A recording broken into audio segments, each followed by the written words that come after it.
ইউনূস সরকার বাংলাদেশের টেকনাফ দিয়ে রাখাইন রাজ্য পর্যন্ত জাতিসংঘকে মানবিক করিডোর দিয়ে দেওয়ার নীতিগত সিদ্ধান্ত আমাদেরকে জানানোর পর পররাষ্ট্র উপদেষ্টার বরাতে এখন জানা যাচ্ছে যে এই সরকার চট্টগ্রাম বন্দর ব্যবস্থাপনার দায়িত্ব বিদেশি পরিচালনাকারীদের দিয়ে দিতে সম্মত হয়ে গেছে এবং ডক্টর ইউনূস তার অগ্রাধিকার প্রকল্পের অংশ হিসেবে এই প্রকল্পটিকে এগিয়ে নিতে তার সংশ্লিষ্ট ঘনিষ্ঠ কর্মকর্তাদের নির্দেশ দিয়েছেন। ডক্টর ইউনূস বুধবারেও তার অফিস যমুনায় এমন একটি বৈঠক করেন যেখানে নৌপরিবহন মন্ত্রণালয়, বাংলাদেশ বিনিয়োগ উন্নয়ন কর্তৃপক্ষ, বাংলাদেশ অর্থনৈতিক অঞ্চল কর্তৃপক্ষ অর্থাৎ বেজা, চট্টগ্রাম বন্দর কর্তৃপক্ষ সহ বিভিন্ন কর্মকর্তাদের ডেকে একটা উচ্চ পর্যায়ের বৈঠক করেন তিনি এবং সেখানে তিনি বলেন যে বন্দর ব্যবস্থাপনায় এমন অপারেটরদের সংযুক্ত করতে হবে যাতে আমাদের বন্দরগুলো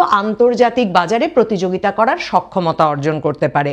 আমরা যে ধরনের ইনভেস্টমেন্ট হাব বা বিনিয়োগ হাবের কথা বলছি তা বাস্তবায়ন করতে হলে আমাদের বন্দরগুলোকে বিশ্বমানের হতে হবে।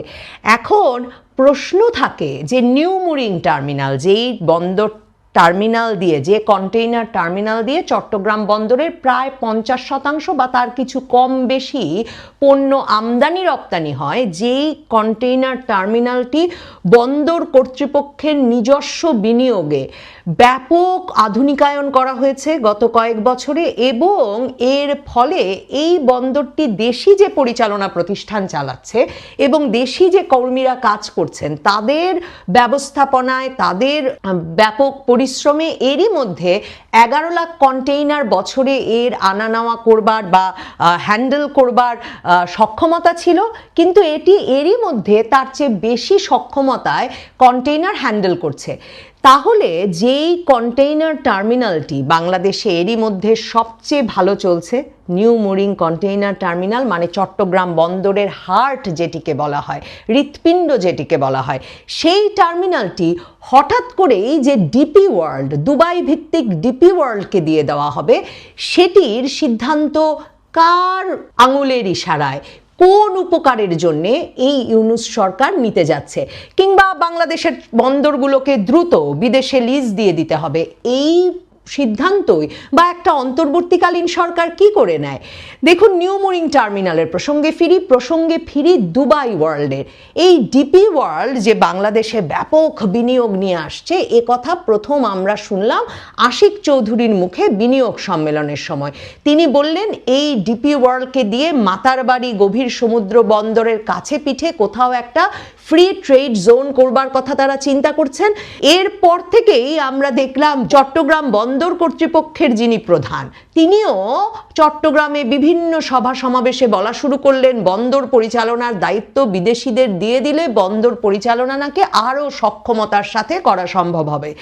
এখন যেই বন্দরটি সবচেয়ে সুন্দরভাবে ভালোভাবে পরিচালিত হচ্ছে, তার সক্ষমতার চেয়ে এরই মধ্যে বেশি কাজ করে দেখাতে পারছে, দেশি বিনিয়োগে যেই বন্দরটি যেই কন্টেইনার টার্মিনালটি তৈরি হয়েছে সেটি আমরা বিদেশি বন্দর পরিচালনাকারী কর্তৃপক্ষের হাতে তুলে দেব, এই সিদ্ধান্ত নেওয়ার কারণটা কি?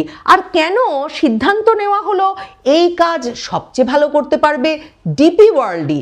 এই দুবাই ভিত্তিক ডিপি ওয়ার্ল্ডকে দিয়েই নিউ মুরিং টার্মিনাল পরিচালনা করাতে হবে, এই দুবাই ভিত্তিক ডিপি ওয়ার্ল্ডকে দিয়েই নাকি ফ্রি ট্রেড জোন করতে হবে জেবেল আলী বন্দরের আদলে।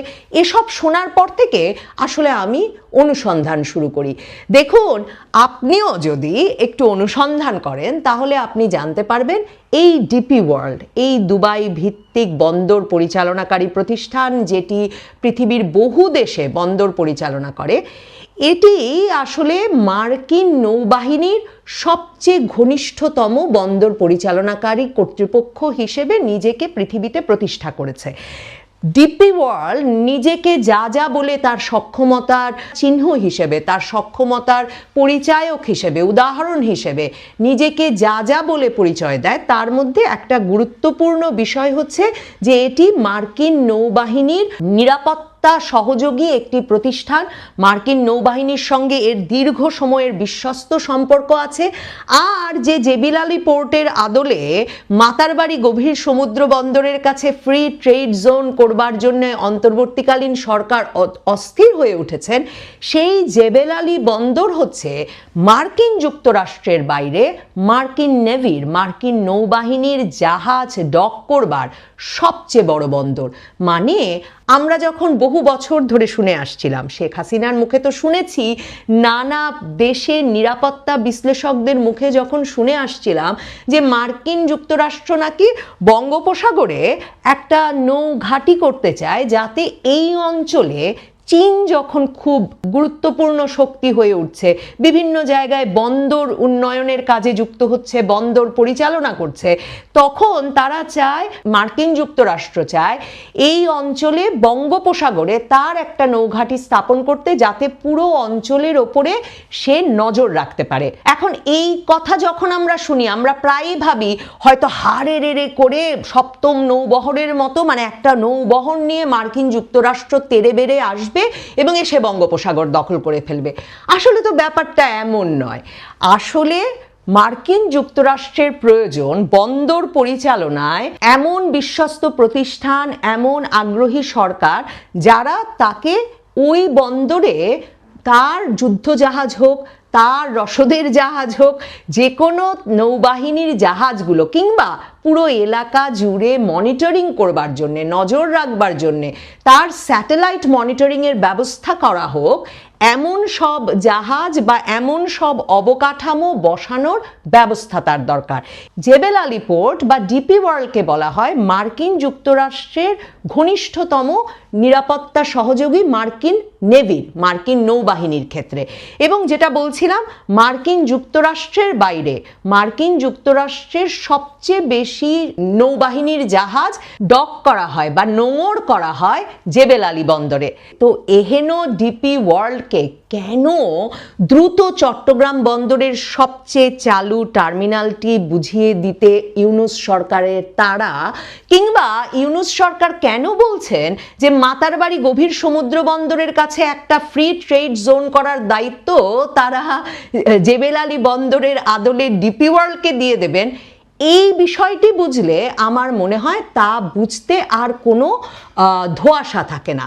ডক্টর ইউনূসের দপ্তর যমুনায় আমরা কখনো দেখি না তিনি তার সরকারের শীর্ষ কর্মকর্তাদের নিয়ে বসে কি করে আগামী নির্বাচনটা সবচেয়ে সুষ্ঠুভাবে করা যাবে সে বিষয়ে বৈঠক করেন, কিংবা তিনি বাংলাদেশের আইন শৃঙ্খলা পরিস্থিতি বা দ্রব্যমূল্য নিয়ে তার শীর্ষ কর্মকর্তাদের নিয়ে বসে কোনো ডেডলাইন দিয়ে দেন। কিন্তু আমরা বরাবর দেখি, যেমন স্টার্লিং কান্তে তিনি একটা ডেডলাইন দিয়ে দিলেন, এখন তিনি তার অগ্রাধিকার প্রকল্পের অংশ হিসেবে বাংলাদেশের এই বন্দরগুলো পরিচালনার দায়িত্ব বিদেশি কোম্পানিকে দিয়ে দেওয়ার কাজ শীর্ষ কর্মকর্তাদের বুঝিয়ে দিয়েছেন।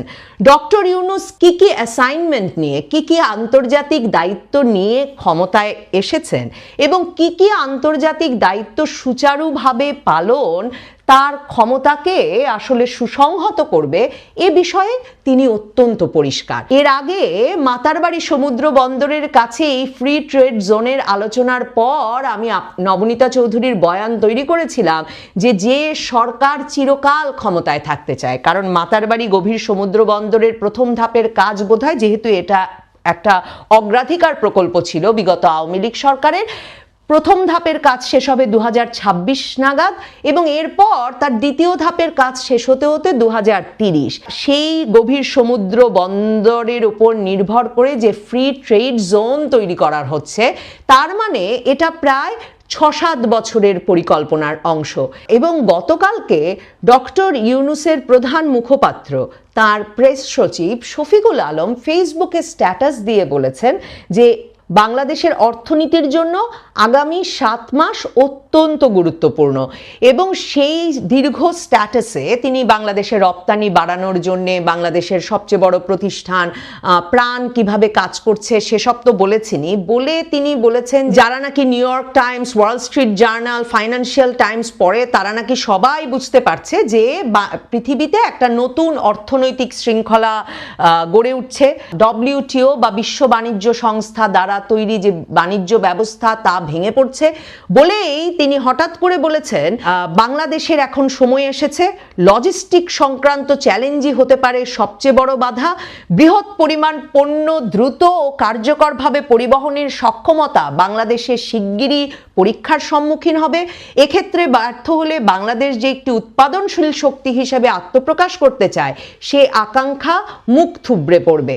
কাজেই অধ্যাপক মুহাম্মদ ইউনূসের নেতৃত্বাধীন অন্তর্বর্তীকালীন সরকার চট্টগ্রাম বন্দরের সক্ষমতা 6 গুণ বাড়ানোর একটা উচ্চাভিলাষী পরিকল্পনা গ্রহণ করেছেন এবং তিনি শফিকুল আলম খুব সুস্পষ্টভাবে লিখেছেন যে শীর্ষস্থানীয় বৈশ্বিক বন্দর পরিচালকদের সঙ্গে অংশীদারত্ব ছাড়া এটি সম্ভব নয়। সফল হলে এমন অংশীদারিত্ব আন্তর্জাতিক বিনিয়োগকারী ও ব্যবসায়ীদের কাছে একটা শক্ত বার্তা পৌঁছে দেবে যে বাংলাদেশ ব্যবসার জন্য উন্মুক্ত।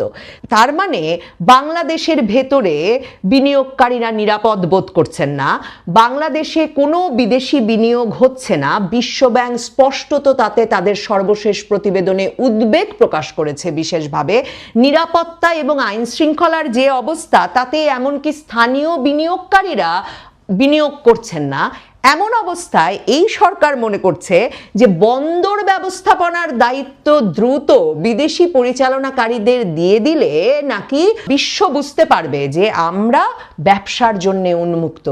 এ ধরনের যুক্তি, এ ধরনের বয়ান আসলে কি কোনো সুস্থ মস্তিষ্কের মানুষের পক্ষে বিশ্বাস করা সম্ভব?